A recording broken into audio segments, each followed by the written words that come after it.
모든 믿는 자의 본이라는 제목으로 말씀의 은혜를 함께 나누도록 하겠습니다.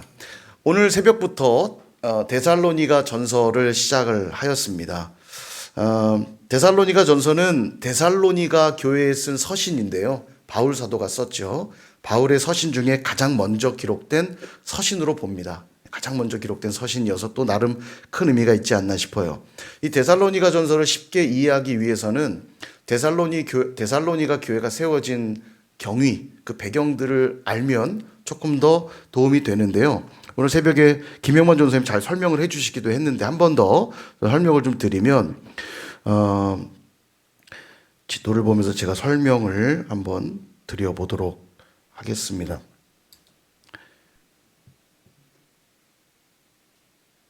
네, 화면 나가나요? 네, 좋습니다. 자, 준비된 이 화면, 이게 2차 전도 여행입니다. 바울의 2차 전도 여행인데요. 여기 보시면은 그들의 그 복음의 전초기지라 여겼던 이 안디옥. 이 바로 이 안디옥에서부터 선교가 늘 출발했죠. 2차 전도 여행 역시 바울과 바나바가 함께 출발하려다가 오늘 새벽에 어제였군요. 어제 말씀드렸다시피 바나바가 마가 요한을 데려가려고 하자 바울이 안 된다. 그는 1차 전도 여행 때 그냥 포기하고 돌아간 자인데 그를 또 데려갈 수 없다. 이것 때문에 좀 다퉈서 갈라지게 됩니다. 그래서 바울은 실라라고 하는 분을 데리고 2차 전도 여행을 출발해요. 어디로 가냐면 늘 바울의 전도 여행의 특징인데 전에 가서 개척했던 교회를 다시 방문합니다. 뭐 그래야겠죠, 당연히. 교회가 잘 세워지고 있는지 문제는 없는지 돌아봐야 되니까 갔던 곳을 가는데요.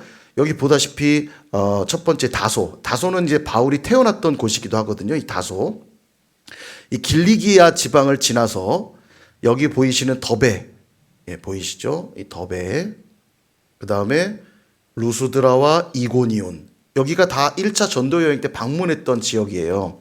다시 한번 여기를 방문합니다. 더베와 루스드라와 이고니온을 방문해서 교회가 잘 세워졌는지 보는데요. 이때 이 루스드라 출신의 유명한 한 사람이 이때 등장합니다. 누구냐면 디모데예요.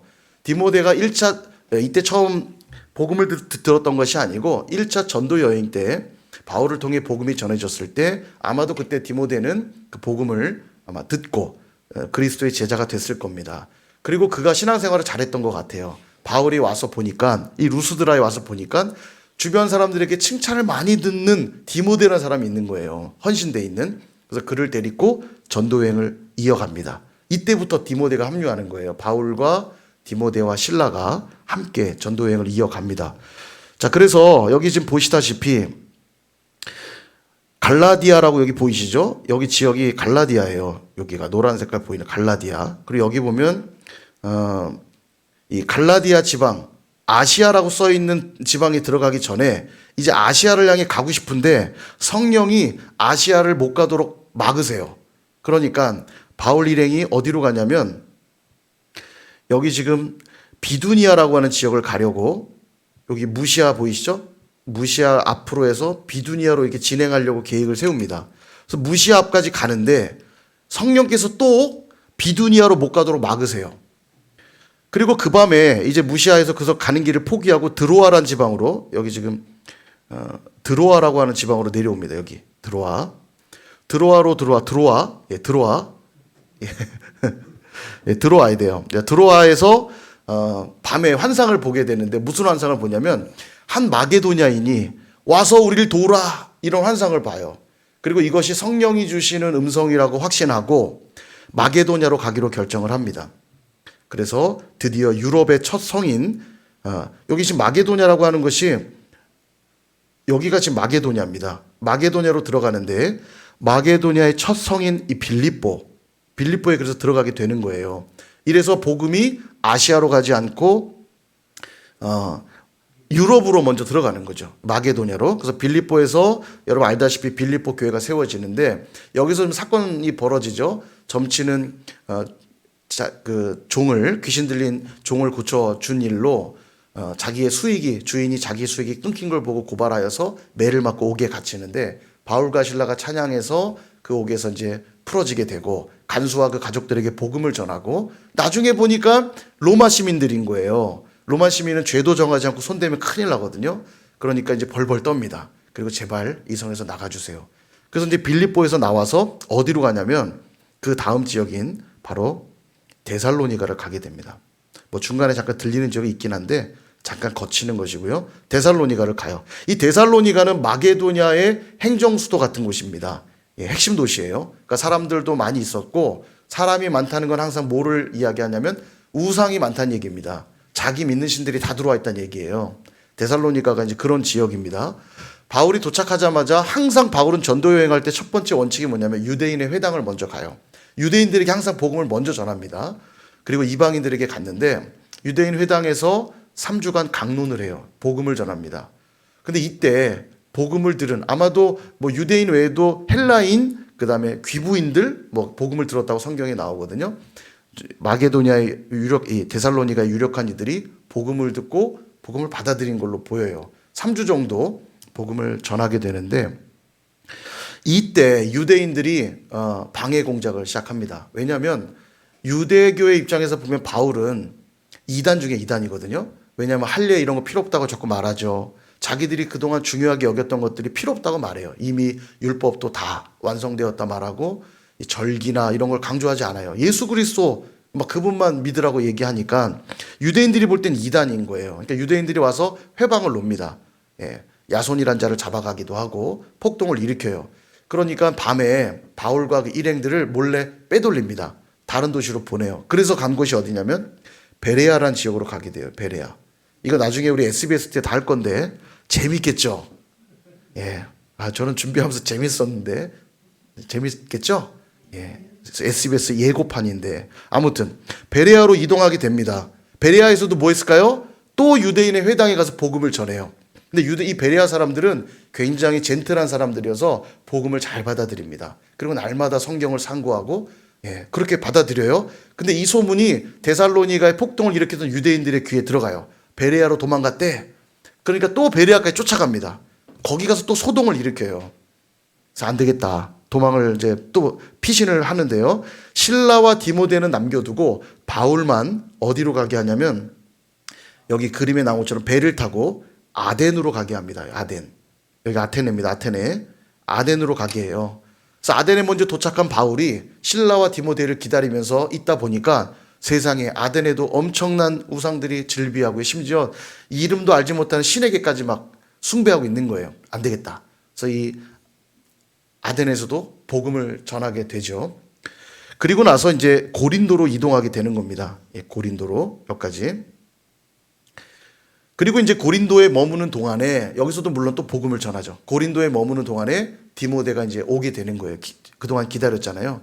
디모데가 돌아와서는 마게도냐 교회 소식들을 전해줘요. 그 중에는 데살로니가 교회 소식이 있었겠죠. 아마도 바울이 많이 걱정했을 겁니다.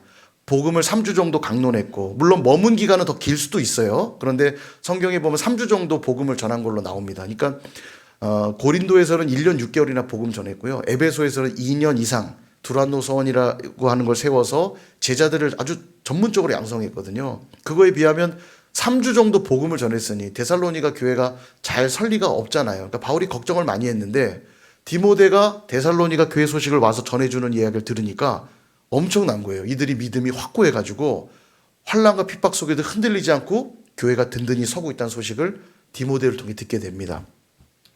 그게 바로 오늘 이 데살로니가 교회를 향한 서신이 쓰여진 배경이에요.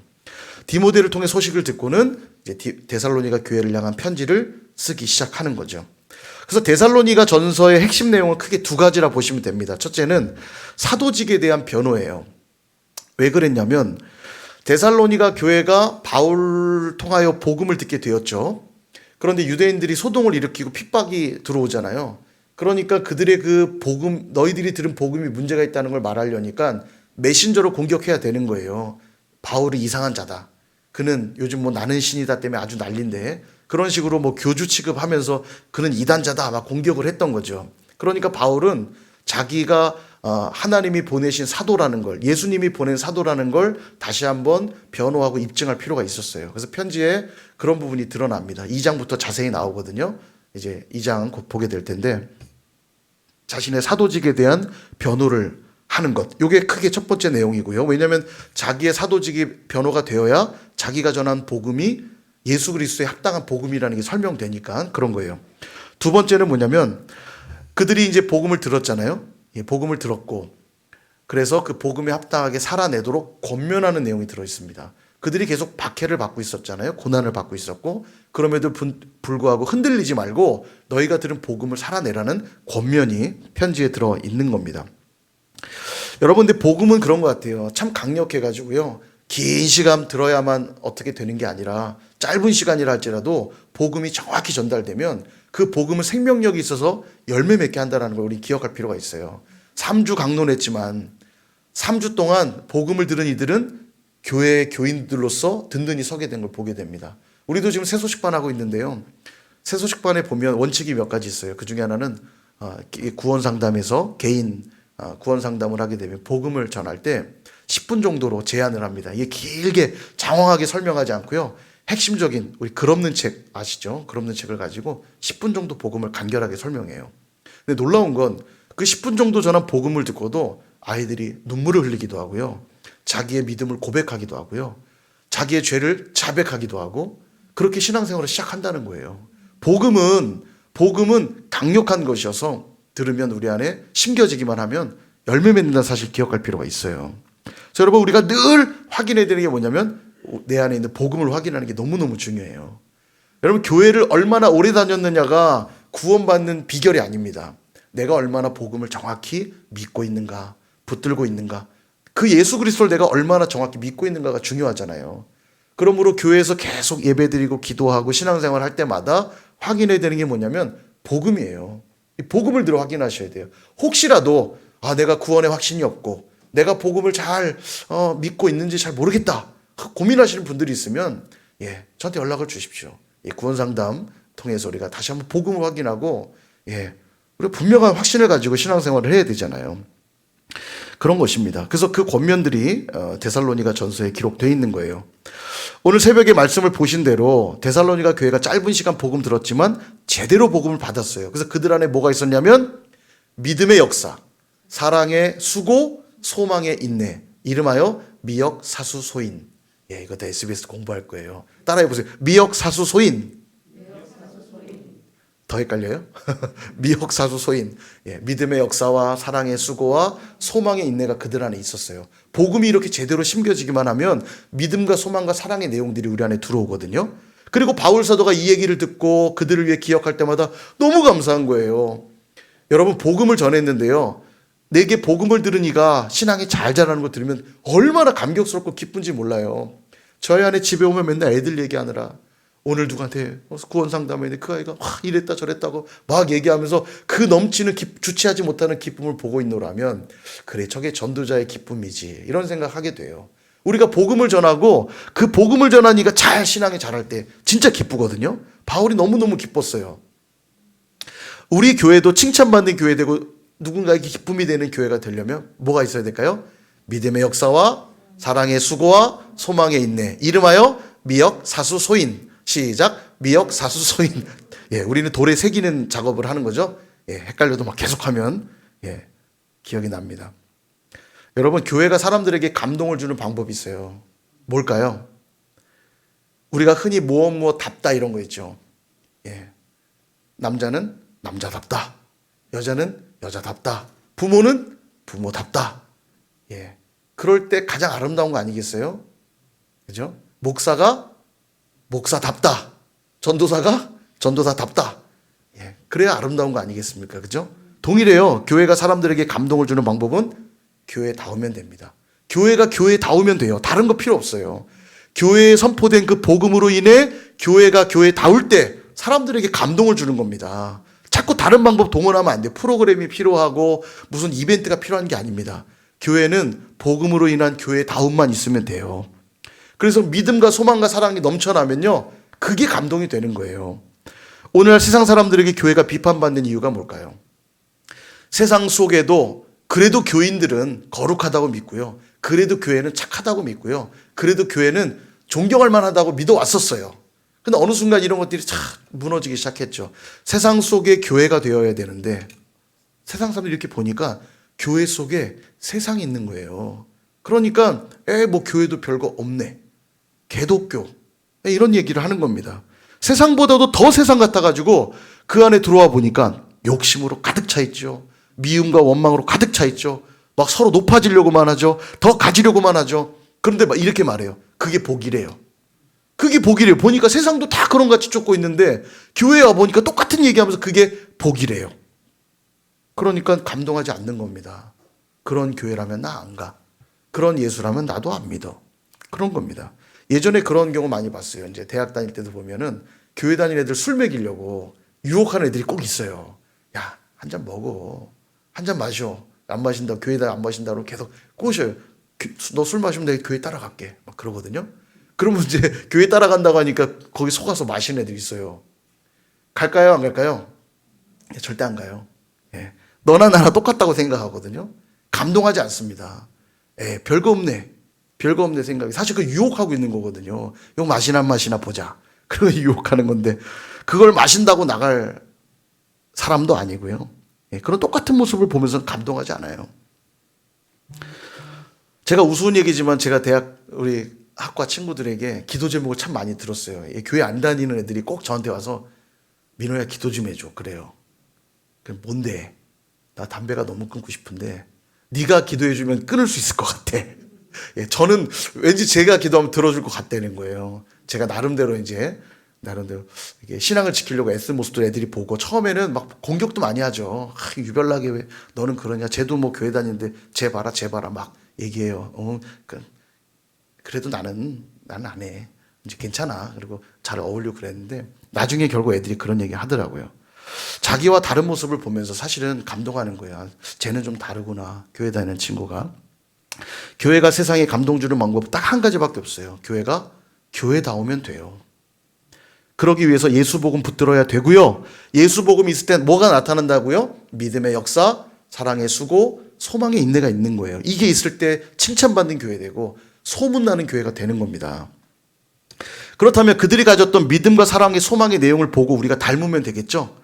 오늘 본문에도 세 가지로 나타나요. 첫 번째는 단어 중심으로 좀 볼게요. 돌아와야 됩니다. 돌아와야 돼요. 예. 이게 믿음의 역사인데 무슨 말이냐? 9절을 한번 볼까요? 9절에 보시면 그들이 우리에 대하여 스스로 말하기를 우리가 어떻게 너희 가운데 들어갔는지와 너희가 어떻게 우상을 버리고 하나님께로 돌아와서 이렇게 말하죠. 이게 믿음의 역사의 내용이에요. 그들에게 심겨진 믿음이 그들로 어떻게 얘기했냐면 자기들에게 있었던 우상들을 다 버리고 하나님께 돌아오게 만들었다는 거예요. 뭐가요? 믿음이. 복음을 전했더니 그들 안에 믿음이 심겨졌고 그들 안에 생긴 믿음이 어떻게 하게 했냐면 우상을 버리고 하나님께로 돌아오도록 했다는 거예요. 그래서 믿음의 역사인 거예요. 역사. 믿음의 일하심. 마게도냐는 아까도 말했지만 마게도냐의 수도인 데살로니가에는 사람도 많았지만 그만큼 우상단지들이 많았습니다. 우상이 질비했던 그곳에 개개인별로 자기가 믿는 신들이 있었던 그들에게 복음이 전해지자 믿음이 생기자 뭘 했냐면 자신들이 가지고 있던 우상들을 다 버리고 하나님께로 돌아왔다는 거예요. 그래서 여러분 믿음은요 우리로 세상과 죄와 우상으로부터 돌아서게 만들어요. 그래서 여러분 가장 가증한 행위 중에 하나가 뭐냐면 성전 안에 들어와 하나님을 바라봐야 되는데 믿음으로 하나님을 보지 않고 세상을 바라보는 행위가 있을 때 하나님 이걸 가장 가증하게 여깁니다. 에스겔서에 그 내용이 나와요. 에스겔이 환상을 보는데요. 하나님의 환상을 딱 보여주시는데 성전이 있어요. 여러분 성전의 그 안에는 또 성소가 있고 성소가 잘 차려져 있죠. 환상을 보여주시는데 이 성소의 입구는 또 항상 동쪽에 만들거든요. 그러니까 예배자들이 제사하기 위해서 동쪽에 난 문을 통해 성소로 들어가거든요. 환상을 보는데 성소로 들어왔어요, 백성들이. 근데 성소로 들어왔으니까 동쪽이 어디에 있어요? 등에 있어야 되잖아요. 동쪽으로 들어왔으니까. 동쪽이 등에 있어야 되는데 그게 하나님을 바라보는 방향인데 이들이 성전에 들어와서 뭘 하냐면 동쪽을 보고 서 있는 거예요. 태양을 보고. 말하자면 하나님을 등지고 태양을 보고 있는 거예요. 여러분 고대로부터 하나님 아닌 신을 섬겼던 대표적인 우상이 태양신입니다. 그들이 태양을 등지고 동쪽을 등지고 하나님을 바라봐야 될 사람들이 성전에 버젓이 들어와서는 뭘 하냐면 돌아서서 동쪽을 바라보는 거예요. 태양을. 그러니까 하나님을 등지고 세상을 바라보고 있는 거죠. 내가 그들을 심판하지 않을 수 없다는 거예요. 하나님이요. 이게 하나님이 가장 가증하게 보는 겁니다. 예수님 만났다면서 복음을 들었다면서도 여전히 하나님을 보지 못하고 우리 안에 믿음이 있으면 세상 것을 버리고 죄를 버리고 우상을 버리고 하나님께 돌아가게 하는데, 그 믿음이 없는 자들은 뭐 하냐면 복음을 듣고도 예수를 믿는다고 말은 하면서도 여전히 뭘 보고 있어요? 끊임없이 세상을 보고 있는 거예요. 결혼하지 않고 이놈저놈 만나는 것도 시원찮은데, 그것도 그러면 안 되는데, 결혼을 했잖아요.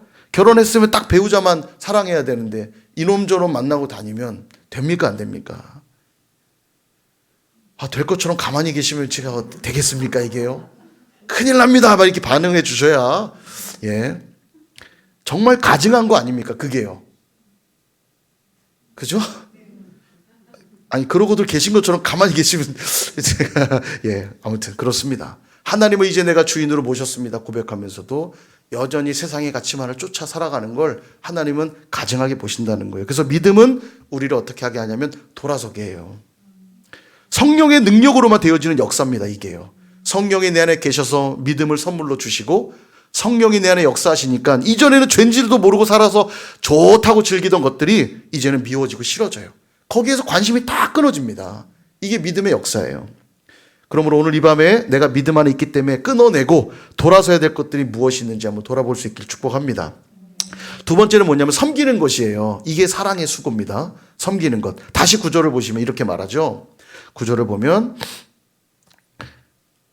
예, 아까 읽었던 내용 뒤이어서 보면 돌아와서 그 다음 맨 끝부분 살아계시고 참되신 하나님을 섬기는 지와, 예, 믿음으로 인해 이제 하나님만 보게 되었다면 그 다음은 뭐냐면 하나님만 섬긴다는 거예요. 살아계셔서 계신 그 참 하나님을 사랑함으로 섬길 수밖에 없다는 거예요. 그래서 여러분 신앙은 절대 강제하지 않습니다. 도리어 그 반대예요. 자원함으로 섬기게 돼 있죠. 이미 강제하고 있다면 그건 사랑이 아니잖아요. 그죠? 사랑은 그래서 우리로 수고하게 합니다. 사랑하면 안 하던 일들을 막 하게 돼요. 그렇게 하나님을 사랑함으로 예배도 하고 기도도 하고 말씀을 붙들었을 거고요. 환난 가운데 있었지만 성도들끼리 서로 위로하며 격려하며 사랑으로 서로 연합했을 거예요. 데살로니가 교인들은요. 이렇게 사랑은 서로로 수고하게 합니다. 하나님께 수고하게 하고 지체들에게 수고하게 해요. 그러므로 여러분 오늘 내가 사랑하기 때문에 수고해야 될 것들이 무엇인지, 하나님을 사랑하기 때문에 지체들을 사랑하기 때문에 내가 수고해야 될 게 무엇인지를 돌아볼 수 있기를 바랍니다. 세 번째는 뭐냐면 기다려야 합니다. 기다리는 것인데 소망의 인내를 말하는 거예요. 10절을 보시면 또 죽은 자들 가운데서 다시 살리신 그의 아들이 하늘로부터 강림하실 것을 너희가 어떻게 기다리는지를 말하니, 예, 하늘로부터 강림할 걸 너희들이 기다리고 있다는 거예요. 자, 다시 말하면 믿음으로 인해 세상으로부터 돌아서서 하나님만 보게 되었고 그 하나님을 사랑하기 때문에 하나님 나라를 위해 수고하고 있다면 이제 소망은 다시 오실 그리스도를 기다리게 한다는 거예요. 지난 주일 오전에 말씀드렸잖아요. 환난은 인내를, 인내는 연단을, 연단은 소망을 이룬다고 말씀했습니다. 그들에게 극심한 환난이 있었어요. 예수를 안 믿었으면 안 당해도 될 환난들이 그들에게 있었어요. 근데 그들이 믿음 잃지 않았던 이유가 뭡니까? 소망이 있었기 때문입니다. 심판주로 오실 예수 그리스도, 반드시 그분이 다시 오신다 했다. 이 종말론적 신앙이 그들 안에 있었고, 그러니까 그 어려움을 통과하면서도 소망이 있었기 때문에 믿음을 잃지 않았던 거예요. 인내할 수 있었던 거죠. 그래서 여러분 소망은 우리로 인내하게 하고 기다리게 합니다.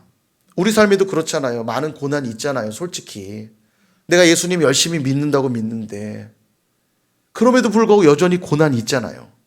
어려운 문제들이 있잖아요. 이게 있다고 해서 내가 신앙생활 잘 못한 게 아닙니다. 하나님은 일부러라도 우리에게 고난을 주실 때가 있어요. 그때에도 우리가 낙심하지 않고 인내할 수 있으려면 우리 안에 뭐가 있어야 돼요? 소망이 있어야 되는 거죠. 또 소망이 있기 때문에 그 고난과 어려움이 여전히 있는데도 하나님을 믿는 믿음을 버리지 않는 겁니다. 우리 주님은 공평하신 하나님이신 걸 믿으세요? 그런데 우리는 늘 받은 걸 가지고 평가하는 경향이 있어요. 왜 나는 하나 덜 줘? 왜 쟤는 2개 주고 나는 하나 줘? 자꾸 받는 거에 집중하다 보니까 세상을 향해 맨날 불공평하다고 말해요. 누구는 막 돈도 많고 누구는 건강한 것 같은데 나는 건강도 없는 것 같고 나는 돈도 없는 것 같고 불공평하게 보여요. 그러나 하나님이 공평하신데 하나님의 공평하신 대목은 나눠주는 대목이 아니에요. 마지막 심판하는 자리가 공평하신 겁니다. 부자나 가난한 자나 높은 자나 낮은 자나 잘생긴 자나 못생긴 자나 머리 좋은 자나 머리 나쁜 자나 모두가 다 동일한 평가 받아요. 이 사실 아는 자들은 오늘도 주님을 향한 소망함으로 살 수 있는 거예요. 오늘 내가 별 볼 일 없는 존재 같아 보여도 세상 사람들은 나를 무시할지 몰라도 마지막 날 나를 심판하실 분은 누굽니까? 우리 주님이시잖아요. 우리 주님은 공평하시잖아요. 정말입니다, 여러분. 마지막 심판 때 저는 가끔 두려워요. 사람들의 평가는 정말 아무것도 아닙니다. 하나님의 평가가 중요하고요. 정말 깜짝 놀라게 될 거예요. 그런 생각 전 살면 살수록 더 느끼는 것 같아요. 하나님 우리 중심 보시니까요. 겉으로 볼 땐 저 사람이 화려해 보이고 저 사람이 좋아 보일지 몰라도요. 나중에 심판대 앞에서 누가 정말 칭찬을 받게 될지 아무도 몰라요. 아니 교회에서 있는 듯 없는 듯 조용히 있는 것 같았던 그 사람이 하나님 앞에 큰 칭찬 받을지 모릅니다. 저 사람은 매일 앞에 서서 저렇게 헌신하고 수고한 것 같았는데 꾸중 듣는 사람이 있을 수 있어요. 저는 목사로서 되게 두려움이 있습니다. 나는 다 지킬 것처럼 이렇게 막 담대하게 말씀을 선포하잖아요. 가끔 말씀 준비하다 보면 막 부담도 정말 많이 돼요. 나중에 너 왜 말씀 전한 대로 안 살았냐고 꾸중들을 생각하면 막 두렵기도 합니다. 여러분 오늘도 우리가 누구 앞에 서 있어야 되냐면 주님 앞에 서 있어야 돼요. 그것이 절망이 아니라 우리에게 소망이 된다고요. 세상 사람들은 우리를 별 볼 일 없게 보고 공격하고 고난을 줄지 모르지만 마지막 날 심판주로 내 앞에 계실 주님을 생각하면 절망이 아니라 소망이에요. 왜냐하면 복음만 있으면 우리는 칭찬받을 거거든요. 정말로 예수님을 제대로 믿는 믿음만 있으면 우리는 칭찬받을 거거든요. 믿으십니까 여러분? 사랑하는 여러분, 데살로니가 교회는 진짜 복음이 있었고요. 그 복음 때문에 믿음의 역사, 사랑의 수고, 소망의 인내, 이름하여 미역사수소인. 시작. 미역사수소인. 새겨질 때까지 하는 겁니다. 계속.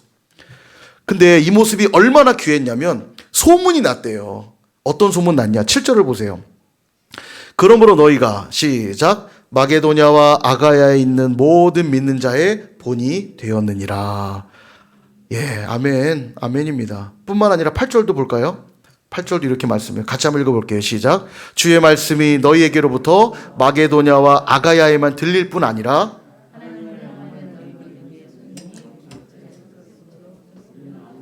것이 없노라. 아멘. 아까 지도 기억나세요? 마게도냐는 위쪽에 있는 큰 지역이고요. 아가야는 어디냐면 밑에 아덴과 고린도가 있던 지역이 아가야거든요. 그러니까 마게도냐와 아가야 지방에 데살로니가 교회의 믿음이 소문이 쫙 났다는 거예요. 이게 정말 최고의 칭찬 아닙니까? 얼마나 교회가 교회다웠으면 그 짧은 시간 복음을 들었는데도 그 지역에 쫙 소문이 퍼졌냐고요. 이런 거예요. 선일교회가 서울과 인천 지역의 모든 믿는 자들의 본이 되었대요. 이거 되게 진짜 아멘이었으면 좋겠고요. 그리고 우리가 그런 얘기 들어보세요. 다음날 뉴스에 나온 거예요. 최근 인천에 있는 선일교회가 서울과 인천 지역에 본이 되는 교회가 되었다고 해서 화제입니다. 왜 뉴스 났다고 해보세요. 감동이 없네. 엄청난 거 아니에요? 와, 이런 칭찬이 어디 있습니까? 근데요, 우리 선일교회 새소식반이 지금 그렇게 가고 있어요. 인천 지역엔 이미 유명해졌고요. 여기저기서 교회의 새소식반의 그 모델을 듣고 싶다고 강의 요청이 계속 들어오고요. 여기저기서 지금 막 칭찬받고 있습니다. 그리고 서울과 경인 지역에도 막 소문나서요. 저번에 광명지회 가서도 막 세미나 말씀도 나누고 서울과 광명 여기저기 막 소문나고 있습니다. 모델이 되고 있어요. 잘하고 있다는 얘기죠. 저희가요. 소문이 되게 중요해요. 교회가 좋은 소문이 안 나면 절대 부흥 못 합니다. 동네 주민들에게 좋은 소문이 안 나잖아요. 이건 100%예요. 교회 절대 부흥 안 해요. 주변에 누가 이사 와면 신앙 좋은 분들은 또 묻기도 하거든요. 이 지역에 어떤 교회가 좋은 교회입니까? 소문 나잖아요. 막 소개해줘요. 저기 교회 가보세요. 저기 교회는 대단해요. 한번 가보세요. 그럼 추천받잖아요. 그럼 그게 오게 돼 있어요. 야, 동네 사람이 이 정도로 얘기할 땐 이 교회가 정말 좋은 교회 만나보구나. 소문나는 게 되게 중요해요. 근데 여러분 되게 재미난 게 오늘의 핵심은 이겁니다. 재미난 게 뭐냐면 소문나게 된 경유예요. 자, 6절 한번 보세요. 어떻게 소문이 나는지 한번 볼게요. 시작. 또 너희는 많은 환난 가운데서 성령의 기쁨으로 말씀을 받아 우리와 주를 본받은 자가 되었으니 아멘. 그러니까 데살로니가 교인들이 믿음과 사랑과 소망을 가질 수 있었던 것은 그 복음을 전해준 자들 때문이라는 거예요. 물론 주님도 본받았고 또 바울과 그 일행들의 복음의 그 모습들을 보고 그들을 본받았다는 거예요. 그들을 통해 복음을 들었기 때문에 그들 안에 믿음, 소망, 사랑이 생겼다는 겁니다. 그리고 이제는 데살로니가 교인들을 통해 각처로 또 소문이 퍼져가고 있다는 거예요. 그러니까 누군가 또 말하겠죠. 데살로니가 교회에 본받은 자가 되었다고 말하겠죠. 누군가는요. 여러분 로마서가 말합니다. 전해주는 이가 없다면 누가 들으리요? 우리가 새소식반을 계속해야 되는 이유도 거기에 있어요. 예, 참 아이들이 참 많아요. 그리고 복음을 들은 것 같은 아이들도 이제는 꽤 됩니다. 이제 1년이 넘었으니까요. 이 동네 다니면 아시죠? 저희 새소식반 교사들 막 애들이 막 인사하고 다녀요. 막 누구 선생님 막 인사하고요. 평소에도 그냥 애들이 교회로 놀러 와요. 그냥 여기가 놀이터인 줄 아는 것 같아요. 교회로 놀러 와서 막 와서 편안하게 물도 먹고 가고 여기서 막 킥보드 타고 놀고 막 이래요. 그리고 막 아무나 보고 인사도 잘하고요. 막 그럽니다. 예. 그럼 이제 많이 들었으니까 안 해도 될까요? 아니요. 그럼에도 불구하고 전파해야 돼요. 왜죠? 전파하는 이가 없으면 어찌 들으리요? 전파할 때만 듣게 되는 거예요. 이게 너무 중요합니다. 이게 전도의 메커니즘이에요. 전도를 조금 다른 말로 표현하면 소문이 퍼져나가는 겁니다. 교회가 주님 다시 오실 때까지 해야 될 일이 있다면 복음의 소문을 퍼뜨리는 일이에요. 그렇다면 누군가 그 모습을 보고 본받겠죠. 그리고 그들을 통해 또 복음은 각처로 소문나게 될 겁니다. 이게 뭐라고요? 이게 전도예요. 결국 선일교회가 소문난다는 뜻은 뭐냐면 우리가 복음을 살아내서 믿음과 소망, 믿음의 역사, 사랑의 수고, 소망의 인내가 우리 안에 있어서 이 모습을 본 누군가에게 그 소문이 퍼져나가는 것. 이게 복음이 흘러가는 것이고 이게 전도고요. 이게 소문이 난다는 뜻이에요. 우리가 믿음으로 인해 죄로부터 돌아서는 역사를 경험하고 사랑으로 하나님과 이웃을 섬기는 수고를 마다하지 않으며 소망으로 어려운 세상 속에서도 인내함으로 살아낸다면 이 모습을 본 많은 사람들이 복음 앞으로 나오게 된다는 겁니다. 여러분 그거 아세요? 이 땅에서만 하고 천국 가서 하지 않아도 되는 일이 있습니다. 그게 뭐냐면 전도예요. 그게 전도. 전도는 천국 가서 안 해도 돼요. 이 땅에 있을 동안만 하면 됩니다. 전도가 왜 중요하냐? 여러분 이 세상 모든 일들은 일의 결과가 있습니다. 그죠? 학자들은 열심히 연구하면 논문 같은 걸 써서 자기의 그 공부한 걸 세상에 발표하거든요. 근데 되게 재미난 게 논문은 또 계속 나오기 때문에 논문의 이 효용성이 5년 이상 가지 않는데요. 대체로 뭐 아주 특별한 논문들은 뭐 오래 가겠지만 평균적으로 5년 이상 가지 않는답니다. 그 뛰어난 공부해서 연구해서 낸 논문도 5년 이상 안 간대요.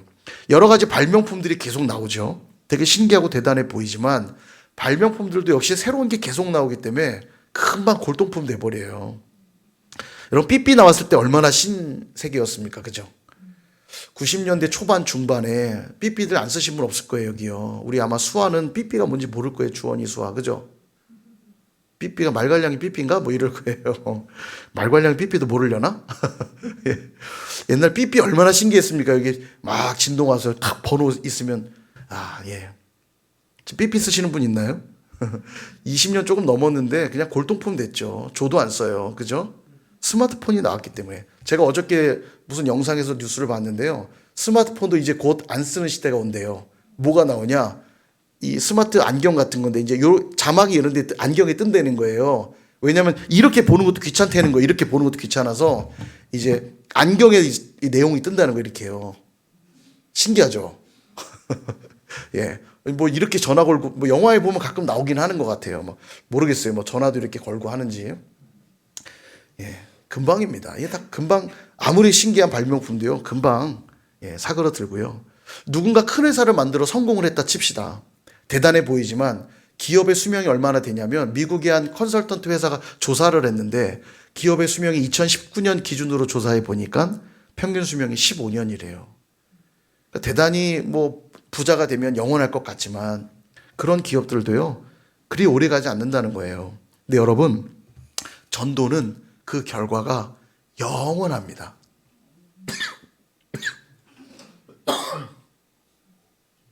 오늘 중요한 얘기할 때마다 목이 메어요.